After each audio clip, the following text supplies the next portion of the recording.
Okay, so let's continue with number 7. This is the third part of lesson 62. Number 7. Which wave behavior is minimized in soundproofing design? Letter A, reflection. B, refraction. C, diffraction.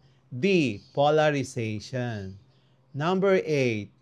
Heavy curtains help reduce noise by primarily A. Reflecting sound, B. Absorbing sound energy, C. Refracting light, D. Amplifying echoes.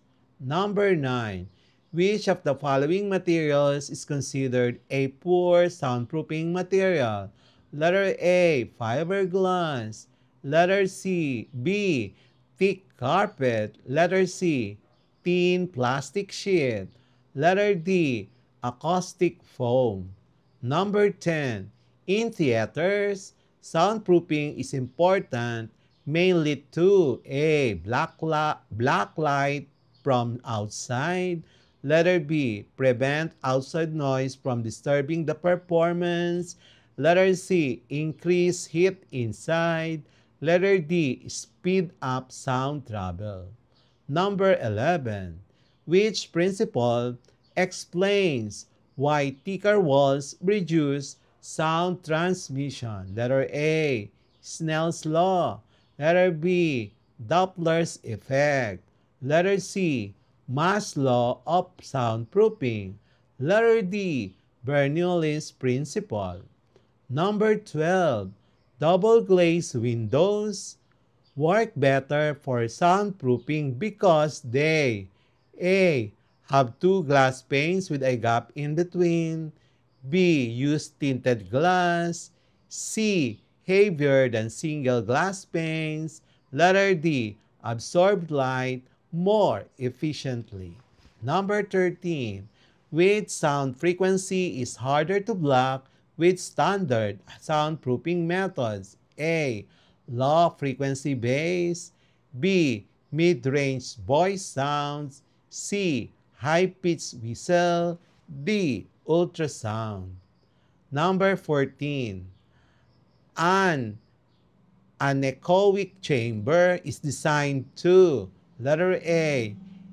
Eliminate echoes and external noise. Letter B. Increase light reflection. Letter C. Produce strong reverberations.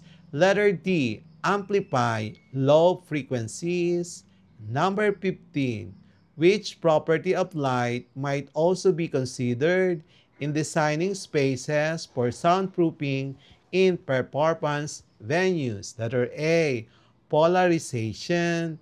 B. Brightness control to prevent distractions. Letter C. Refraction index of glass. Letter D. Dispersion of white light. Answer key for lesson 62. Please proceed to lesson 63. And then the answer key for lesson 61, understanding the properties of light and sound waves related to entertainment is as follows. Number 1, letter B, frequency. Number 2, letter A, 0.78 meter. Number 3, B, E is equals to HF. Number 4, B, refraction. Number 5, B, interference of sound waves. Number 6, C, decibel. Number 7, B, changing the frequency of sound as the source moves. Number 8, A, wavelength. Number 9, C, it becomes 1/4. Number 10, C, absorption. Number 11, A, light, tension, and mass per unit length. Number 12, B, diffraction. Number 13, A, 3 times 10 to the 8 meter per second. Number 14, B, low frequency and long wavelength. Number 15, C, surround sound system. And that's it for today's lesson here on Smile Road. If you learned something new today, don't forget to hit that like button and share this video with your classmates.